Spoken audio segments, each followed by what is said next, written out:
আসসালামু আলাইকুম ওয়া রাহমাতুল্লাহি ওয়া বারাকাতুহু। ইন্নাল হামদুলিল্লাহি ওয়াহদা ওয়াসসালাতু ওয়াসসালামু আলা মান লা নাবিয়্যা বা'দা আম্মা বা'দ। সম্মানিত উপস্থিতি, চলে আসলাম ইউসুফকে সাথে নিয়ে 22তম পর্বে ইউসুফের সাথে গল্প বলি এই অনুষ্ঠানে। ইউসুফ, আজকে যে গল্প শেয়ার করব আপনার সাথে তার শিরোনাম হচ্ছে হাদিয়া বা উপঢৌকন মানুষের অন্তর পরিবর্তন করে দেয়।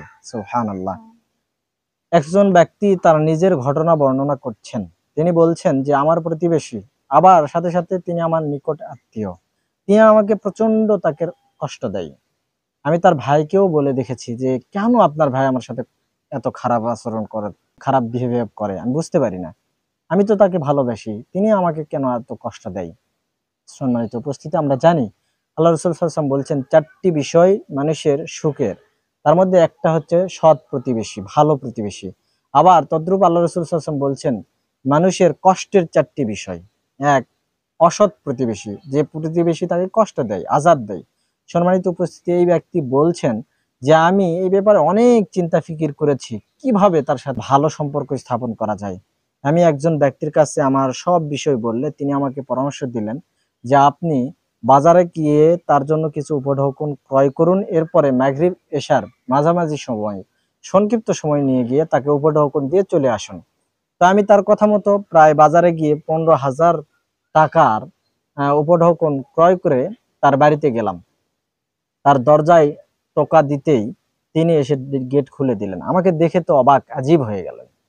আমি তাকে বললাম যে আমাকে ভিতরে নেবেন না? তখন আমাকে আহ, চাপা গলায় বললেন যে আসুন, ভিতরে আসুন। আমি ভিতরে গেলে তিনি আমাকে বললেন যে বসুন। এরপর আমি বললাম যে আপনার সাথে তো অনেকদিন কথা হয় না, দেখা হয় না, সাক্ষাৎ হয় না, তাই তো আসলাম। এই বলে এক কথা দুই কথা কিছুক্ষণ কথা বলার পরে আমি বললাম যে আমি উঠি, এশার সালাতের সময় হয়ে যাচ্ছে, আমি এশার সালাত আদায় করব। তবে আমার গাড়ি নিয়ে এসেছি, গাড়ি পর্যন্ত আপনাকে যেতে হবে। এই বললে ওই ব্যক্তি আমাকে বললেন, কেন আপনি গাড়ি নিয়ে এসেছেন? আমি বললাম যে আসুন না।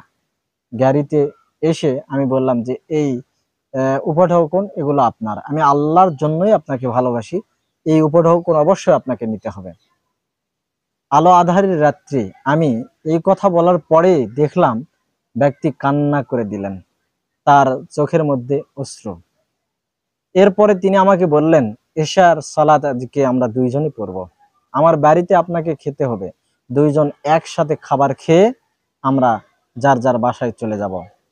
আমাকে জোর পিরাপিরি করলেন এবং আমাকে বাধ্যই করলেন তিনি। সম্মানিত উপস্থিতি, এই গল্প বলে তিনি বলতে চাচ্ছেন যে আল্লাহ রসুল সাল্লাল্লাহু আলাইহি ওয়াসাল্লামের হাদিস, তিনি বলেছেন তাহাদ্দু তাহাব্বু, তোমরা উপঢৌকন দাও, উপঢৌকন দিলে তোমাদের পরস্পরের মধ্যে মহাব্বাহ বৃদ্ধি পায়। সুবহানাল্লাহ। এই ঘটনা তার প্রকৃষ্ট উদাহরণ। তাই আসুন আমরা আমাদের প্রতিবেশীর সাথে ভালো আচরণ করি। যদি কারোর সাথে মনোমালিন্য হয়ে যায় তাহলে চেষ্টা করি সংশোধনের। সর্বোচ্চ একটা পথ আছে, তাকে কিছু উপঢৌকন দিন, তার সাথে ভালো বিহেভিয়ার করুন। দেখবেন যে আপনার শত্রু সে আপনার অন্তরঙ্গ বন্ধু হয়ে গেছে। আল্লাহ তাআলা আমাদের প্রতিবেশী সাথে ভালো আচরণ করার তৌফিক দান করুক, আমিন। ওয়া আখিরু দাওয়ানা আনিল হামদুলিল্লাহি রাব্বিল আলামিন। আসসালামু আলাইকুম ওয়া রাহমাতুল্লাহি ওয়া বারাকাতুহু।